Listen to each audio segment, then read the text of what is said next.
When the team is ready for the data conversation and your data has been inputted by one of the assistant directors or director, you're going to click this data link and go to the initial data poll. This tab is the overall tab. So what you'll notice here is the SLO, and then in this case, since there's only the initial SLO, students who exceed mastery received a 4. If they demonstrated mastery, they received a 3. If they approached mastery, that was a 2. And a 1 is signifying that they are still developing foundational skills. And the percent of students without a data score, that means that the student did not have a score recorded when the teacher put the data into IC. So they did not have a 1, 2, 3, or 4 recorded for them. A bar graph is also created as well. So here you'll notice in the overall that it's not comparing, it's just one SLO since it's the initial. The demographics tab shown, again, growth met is a 3, but also growth met would be a 4. So 3 and 4 would be added together for growth met.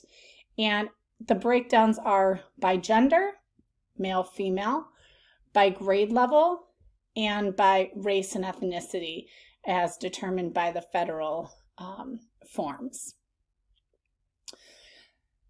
Growth not met, in this case, since it's just the initial, it would be a 2. And growth met but not mastered is a 2. Growth not met is a 1. And again, there's our data NA. You also will see on the side all of these bar graphs already created for you. And also in the table, you'll see the total number of students added up. So you can see how large these subgroups are. Another way to identify subgroups would be by the student flags. So once again, growth met is students who earned a 3 or 4 on the initial. And you can see the summary. These are comparing students with flags compared to students without flags. So when I say flag students, I mean that the flags that are in IC, so an IEP flag, a 504 flag, a guided study, a guided math study, a mentor math, or a mentor skills are considered flags. Okay, so you'll see, and an ELL, I should have said that as well, and an ELL. So you'll see the specific flags that are pulled, and the number of students within each of those flags is the total. And then you'll also see the comparative non-flag students to flag students and the summary of the breakdowns of each of those flags. You'll see that sometimes the data doesn't add up just because of the various percentages being utilized, but this is just how the bar graphs are created. So if it doesn't add up, it might be off by a percentage depending on the rounding. The next tab is the teacher tab. So you can see my teachers are here, Disney characters, but again, you'll see the breakdown, all the people on your team and how their students did with growth met not mastered, meaning they earned a 2 on the initial, and so on, and then their students, individual students.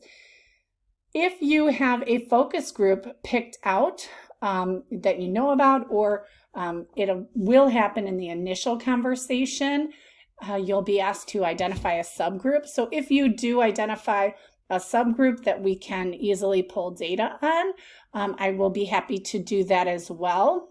So if you choose one of those flag subgroups or demographic subgroups that we're asking you to utilize, then I can always pull that by individual teacher as well. And that would be shown in this table below. You can see off to the side, again, a horizontal bar graph is created for you with this data. And again, it corresponds by color. The last tab is for struggling students. So here in the initial, you'll see the first columns here or the first list, these are students who did not meet and they earned ones. So their initial score was a 1. And, if you scroll up and down the list, you'll see it's by teacher, and you'll also see the student's name, and obviously their score is a 1. So this is really nice to dive into individual teacher practices and students to try to come up with some strategies to help everyone on the team. The next list is students who did not meet. So in this case, it would be students earning a 2 in the initial score. Once again, you'll see the teacher, you'll see the students' names and the initial scores. And if you scroll up and down this list, everyone will be listed there. And finally, these are students who have NA or missing data. So especially on the initial, this list is really important.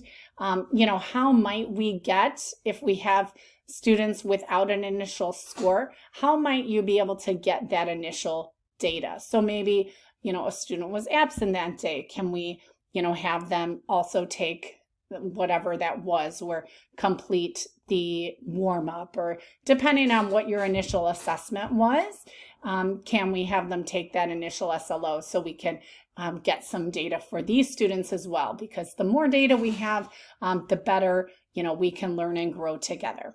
So those are all of the tabs that you'll see at the bottom of the Viz, the visualization, and that will help you have a really, hopefully purposeful conversation about your SMART goal, in turn helping your student learning objective.